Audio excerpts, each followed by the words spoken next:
Your job is not secure and it is at risk. And you should know that. This is nothing new. This is not me scaremongering, because we have about 2 years left until things get really tricky, and we see that divide between people who are in financial struggle, survival, they don't know what to do, they're scratching their head, they're wishing they did do something 2 years ago at this very moment.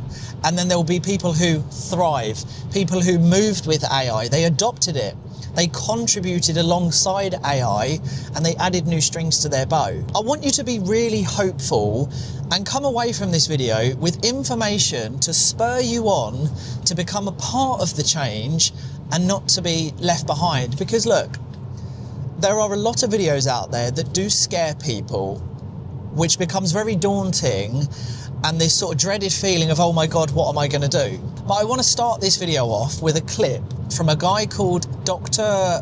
Roman Yampolsky, who was a guest on Diary of a CEO.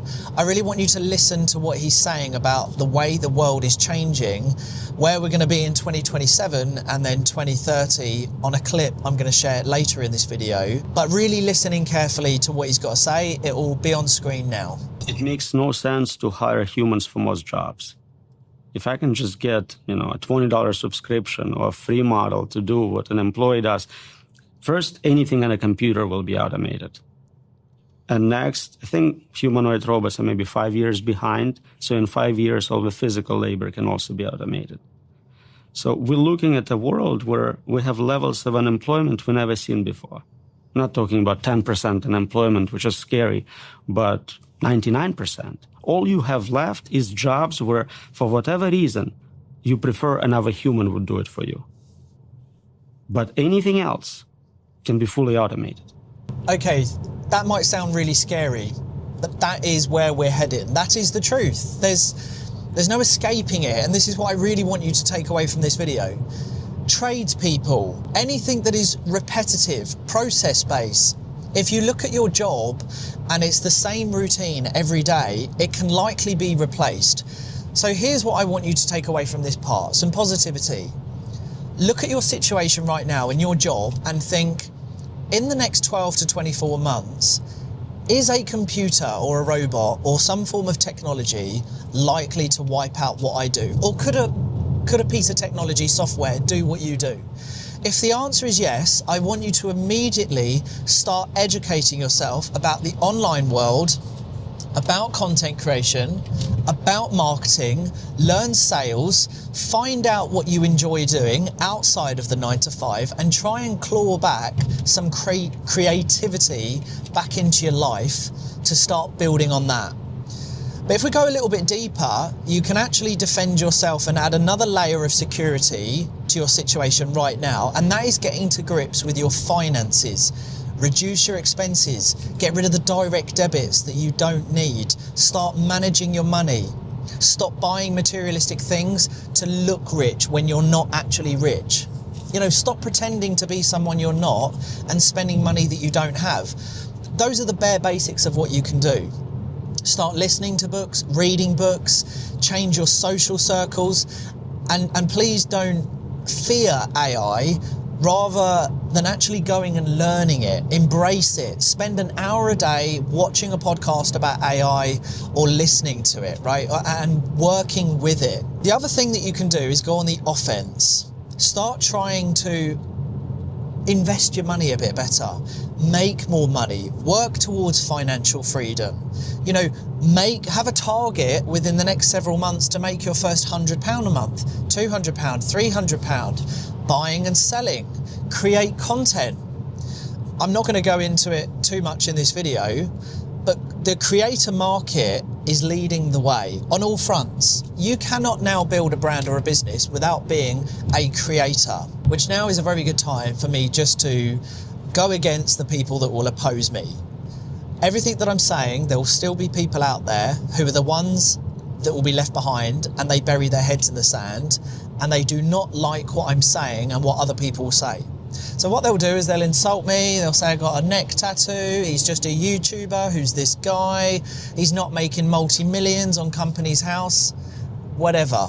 These types of people are exactly those who in 2-3 years' time will be sitting there in an office being made redundant, scratching their heads going, why didn't I change? Why didn't I take my head out of the sand and do something 2 years ago?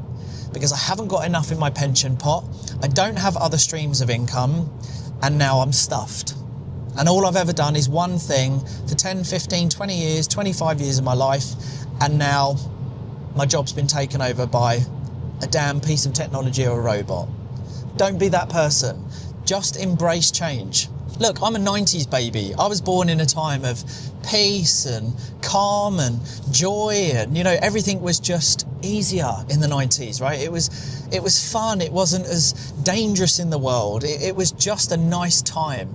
Human interaction was a real thing. It was all about people, not technology. But as much as I love the 90s and the way the world used to be, I also have to myself learn about technology.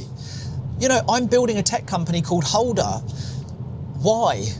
Because I am aware in the next 2 years that the piece of technology that me and Ben are building with our co-founder, our technical co-founder, Thelina, in 2 years' time, we might not be able to do that. So it's a means to an end. I'm building my technology company because I want to exit out of it for multi-millions in the next 3 to 5 years and be in a position that I don't have to stress as so many other people will. Why do I embrace and obsess about content creation? Because I really enjoy it, but also it's a way of staying up to date, staying current. You know, think about it. Rather than consuming and spending all your time distracted watching mind-numbing stuff and watching cats jump off of buildings, why don't you create? Because again, I won't go into all the details and the ins and outs because I have done other videos about it. But we are in a day and age where you can literally turn 99% of all of your passions and hobbies into a cash flowing business. Legit, you can, but you need to learn how to do it. You need to start. You need to get over your fear of thinking, oh, well, I'm too old, or, you know, it's not a real thing. It is. Again, I want this video to be hopeful for you that no matter your age or how daunting it is to you, if you just accept the changes that are coming and that we have this window right now, and I'll explain about the window. Why do I say 2 years? So by 2028, 2029, you know, pushing on. Because what will happen is we're going to see mass redundancies. We are. Again, most jobs will be wiped out. And if you haven't done anything about it and you leave it till 2 years' time and you haven't learned anything new, you have not evolved, you have not gone from Charmeleon to Charizard, or Charmander, sorry, I'm getting that confused. What one comes first? Charmander, then Charmeleon, then Charizard, there we go.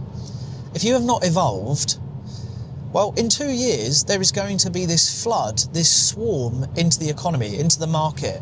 There'll be no jobs, and you are going to be competing with everyone for a role to try and learn something, but by then it's going to be too late. And I can hear someone saying, well, Aaron, what about what you do with content creation? Well, this is only one element of what I do, but no one can replicate me in long form content.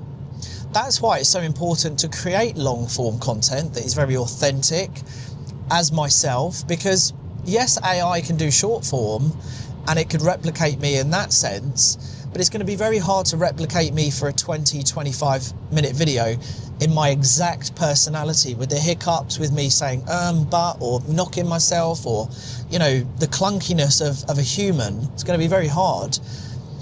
And the more AI and more technology, the creator market will boom in industries that I'm in, because people will want to attach themselves to other people who inspire them to actually, again, hold on to hope. And I would like to think I'm one of those individuals. So this will always be a thing for me. But again, I'm contributing with AI, with technology, which is a good time for me to show you the second clip from Dr. Roman Yampolsky about where we're going to be around the 2030 mark, and actually how trade jobs, tradesmen, Their jobs are at serious risk as well. And I've been saying this for a while, just like Uber drivers, taxi drivers, forklift drivers, eventually doctors. There will be robots doing certain elements of medical procedures. There are going to be people that listen to me saying that will go rubbish. And it's exactly those people that are going to be left behind and scratching their heads. So let's check out that second clip now. 2030. What's your prediction for 2030? What will the world look like? So we probably will have humanoid robots with enough flexibility, dexterity to compete with humans in all domains, including plumbers. We can make artificial plumbers. Not the plumbers, that felt like the last bastion of human employment. So 2030, 5 years from now, humanoid robots. So many of the companies, the leading companies, including Tesla, are developing humanoid robots at light speed, and they're getting increasingly more effective. So there we go. You heard it from the man himself. Tradespeople will be affected. And it's not just Dr. Roman Yampolsky who's saying that. There are many other experts out there. And this is the thing that baffles me and almost boggles my mind, that there are so many people who are in denial, yet the leading experts in AI, technology, the workplace, big business owners who the likes of Stephen Bartlett will invite on, who, some of these business owners that have 300 to 400 to 500 employees are saying, yeah, we're going to be getting rid of people in the next sort of several years. They're not accepting it. Like Tom Blyue, the owner of Quest, I think Tom Blyue is a billionaire now. He said he's reducing his workforce by like 30%, which is going to save him around 300,000 in his marketing department per year, because a software does exactly the same amount of work as his entire marketing staff. It's happening. The information is out there. Again, this is nothing original coming from me. It's out there. I'm not the first to say this. But the question again is, what are you going to do about it, if anything? That's why I want videos like this to sort of, urge you to actually take action. I go back to why I'm building a tech company, because it's the means to an end, but I also have a window to make sure that the software that we are building within Holder is so unique now before a piece of technology can build exactly the same thing and replicate what we're doing. But one thing that Holder will always be very unique with is that we also have a huge element of community. And we're building that company with community in mind, because with the thought of AI and the way that it's evolving and everything that's changing, I know that it cannot replicate community. It can't build that. So yeah, look, I just hope this video has given you a bit of a kick up the backside to start thinking about your job role. What do you need to learn? What could you create through content? Do you know anything about marketing? Are you any good with sales? And if the answer is no, I just don't want you to be that person that in 2 years' time, you look back and you think, why did I say no to all the clubbing? Why didn't I not go out and do all that? And why didn't I just spend an hour an evening learning about technology and the way the world is going and the economy as a whole? Why didn't I do that? Why didn't I get my money right? Why didn't I manage it? Why did I spend all that money on clothes and trainers and doing all these things that really were for other people and what they might think and how you're perceived in the world? This is the time to make the change. So I just hope this video has given you the push, because we have 2 years left. I promise you, it's about 2 years until every market becomes highly competitive, and it will be borderline impossible for you to stand out and compete and build something which is sustainable, because there's too many people trying to do exactly the same thing as you. That's all that I'm saying. And the people that start now, you will actually benefit, like me, because we're already riding above the clouds. We're already flying above the clouds. Imagine it like an airport that has loads of planes that are all trying to take off in a fog, and the fog you know, again, is everyone coming into the market? Well, none of the planes will take off. It's really about building trust now. Again, long form content is brilliant for building trust because it's so hard to replicate a person over a long period of time. And again, we really want to attach ourselves to people that are authentic and that offer us hope and inspiration to do something. So yes, I'm fully aware this video was very chippy choppy. But if you did make it this far, I appreciate you as always. Let me know in the comments, did you take something away from this video? Because that's the only reason I do it, is that you do take something away from it. Wow, that sun's bright. So there we go, that's the end of this video. Until next time, please do hit like and subscribe, and I'll see you all very soon. Peace out.